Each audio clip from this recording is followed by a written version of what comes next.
Bonjour à tous, aujourd'hui nous allons voir la correction d'une application sur les soldes intermédiaires de gestion. Cette application est d'un niveau maîtrise. Si vous souhaitez avoir l'énoncé de cette application, rien de plus simple, vous allez sous la vidéo, vous cliquez sur le petit lien et vous arriverez directement sur mon livre. Allez, c'est parti! Donc nous avons en annexe déjà un compte de résultat qui correspond déjà beaucoup plus aux normes fiscales et l'idée, de nouveau, c'est de réaliser les soldes intermédiaires de gestion. Donc là, nous sommes plutôt dans une entreprise industrielle, tout simplement parce que nous n'avons pas de vente et nous n'avons pas de coût d'achat des marchandises vendues. Donc ça peut arriver, donc soyez pas étonnés. Donc la première ligne, nous n'avons rien. Nous commençons directement à la production vendue. Donc nous avons des éléments, production stockée immobilisée. Des stockages de production, c'est si mes productions stockées avaient été négatives, donc nous n'en avons pas, donc nous avons une production de l'exercice de 3 270 390.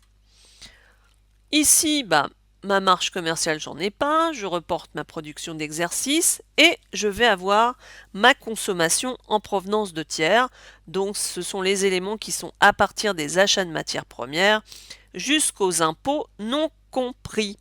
Donc on va avoir des achats de matières premières, leur variation de stock, les autres achats et charges externes, et puis voilà, vous allez avoir l'ensemble des éléments.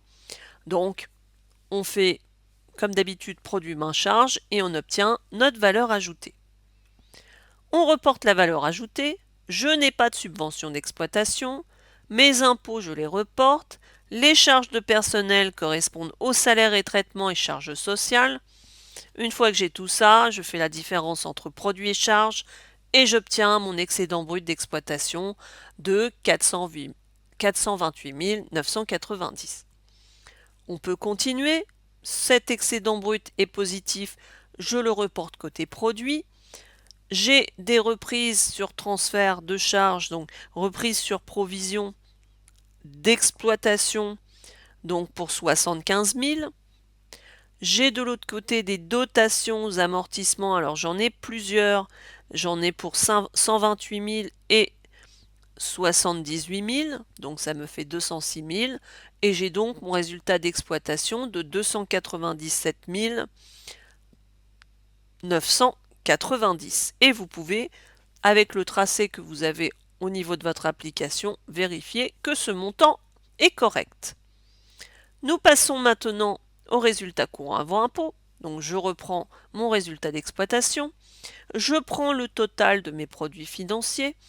De l'autre côté, je n'ai que des charges financières, mon résultat d'exploitation étant positif. Je fais la différence entre les deux et j'obtiens mon résultat courant avant impôt de 465 590. Produit exceptionnel, je n'ai que les totaux à reporter, donc produit exceptionnel et charges exceptionnelles.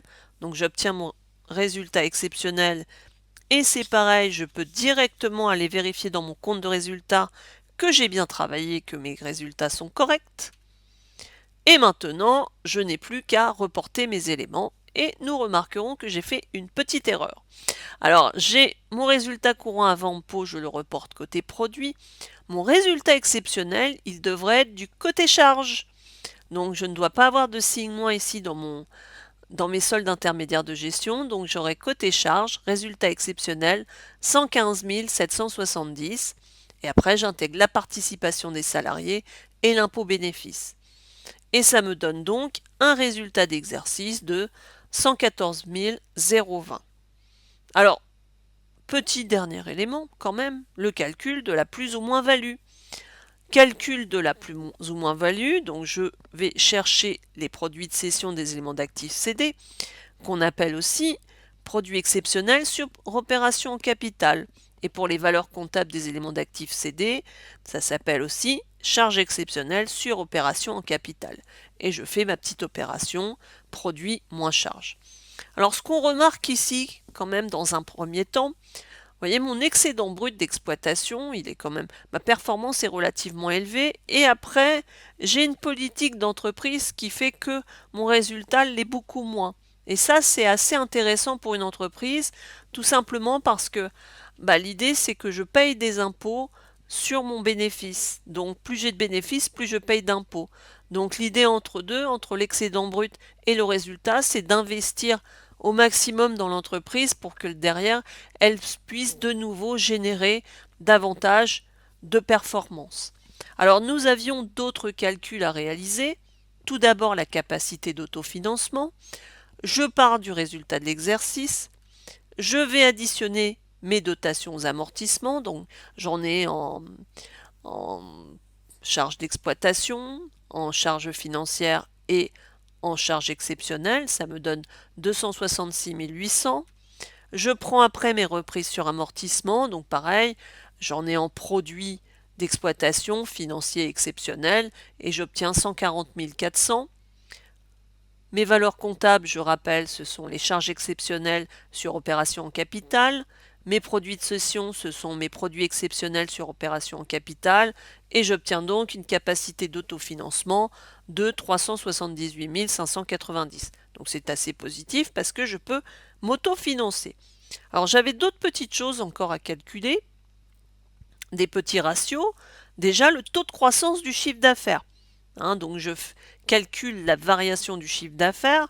J'ai le chiffre d'affaires de l'année N-1 qui m'est donné en annexe, donc à 2 348 900, et j'ai mon chiffre d'affaires actuel de 2 578 900.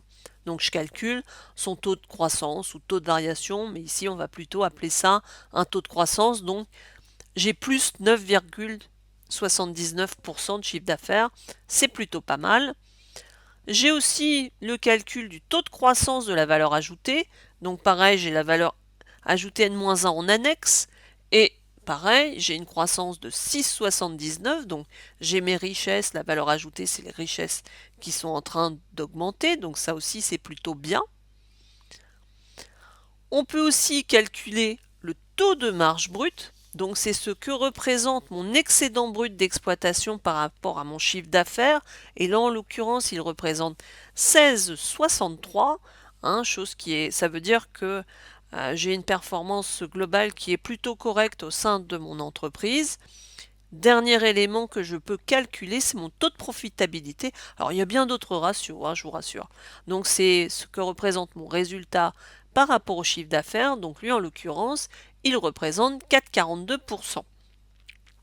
Donc là, si on regarde bien la situation globale de l'entreprise, dans l'ensemble, c'est une entreprise qui se porte plutôt bien, qui réalise, qui a une performance plutôt correcte pour une entreprise, qui est aussi en pleine croissance, avec une croissance de son chiffre d'affaires et proportionnellement aussi une croissance de sa valeur ajoutée, et qui a quand même, qui réussit quand même à générer un taux de profitabilité relativement correct qui pourrait encore être amélioré peut-être en limitant peut-être certaines charges en tous les cas.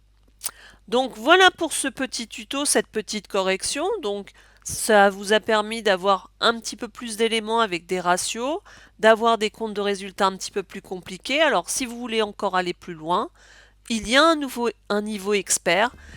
Alors je vous dis en attendant, à bientôt pour un autre tuto.